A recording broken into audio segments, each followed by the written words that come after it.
صحابی نے پوچھا یا رسول اللہ میں اپنے اخلاق میں جو ایکسیلنسی پیدا کروں تو اس ایکسیلنسی کا سب سے زیادہ مستحق کون ہے، یعنی سب سے زیادہ میٹھے انداز سے بات میں کس سے کروں؟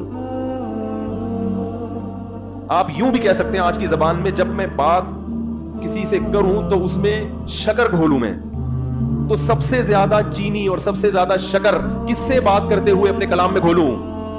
بات آ رہی ہے سمجھ میں؟ آپ صلی اللہ علیہ وسلم نے فرمایا امک، پوری کائنات میں سب سے میٹھے انداز سے اگر تم نے بات کرنی ہے تو سب سے زیادہ رائٹ یہ کس کا ہے؟ تمہاری، بولو نا، ماں کا۔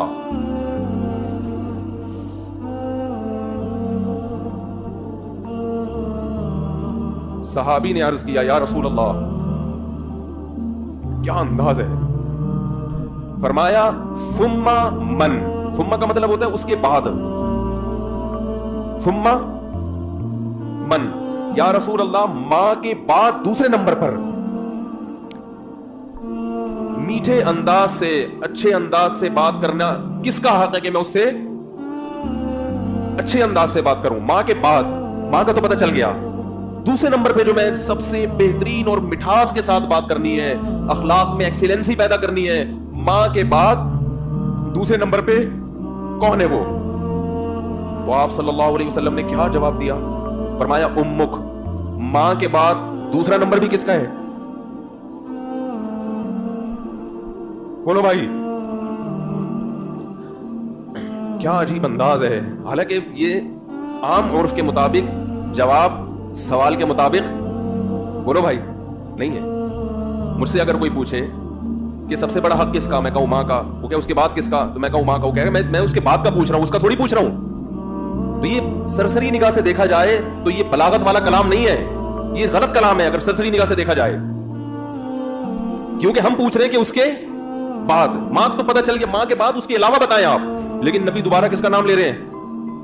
یہ سرسری نظر میں یہ کلام بلیغ نہیں ہے، لیکن حقیقت میں یہ بلاغت کے اعلیٰ معیار پہ پہنچا ہوا کلام ہے، کیونکہ بات کو دل میں اتارنے کا اس سے بہتر طریقہ نہیں ہو سکتا تھا کہ ماں کے بعد دوسرا نمبر بھی کس کا ہے؟ ماں کا۔ اس کا مطلب کیا ہے کہ ماں کے بعد اگر تم یہ سمجھتے ہو کہ کسی سے بہت ہی میٹھے انداز میں بات کرنی ہے تو یہ حق دوبارہ ماں کو دے دو۔ دوبارہ کس کو دے دو؟ صحابی نے پھر پوچھا یا رسول اللہ ثم من، دیکھو صحابی کا انداز بھی کیا ہے، وہ چونکہ ان کو یہ تھا کہ مجھے ماں کے علاوہ اب چاہیے کہ کون ہے، اور نبی نے دوبارہ کس کا نام لے لیا؟ ماں کا، لہذا صحابی نے پھر اپنے سوال کو ریپیٹ کیا، کیونکہ وہ یہ سمجھتے تھے کہ مجھے میرے سوال کا جواب نہیں ملا۔ تو انہوں نے تیسری دفعہ پوچھا یا رسول اللہ ثم من، یا رسول اللہ تیسرے نمبر پہ کون ہے؟ تو آپ صلی اللہ علیہ وسلم نے فرمایا امک، تیسرے پہ بھی کون ہے؟ بولو بھائی، یہ ہے ویمن رائٹس۔ یہ کیا ہے؟ یہ جو بے شرم لوگ حقوق نسواں اور عورتوں کے حقوق کے نام پہ الو بنا رہے ہیں نا، ان کی باتوں میں مت آیا کرو۔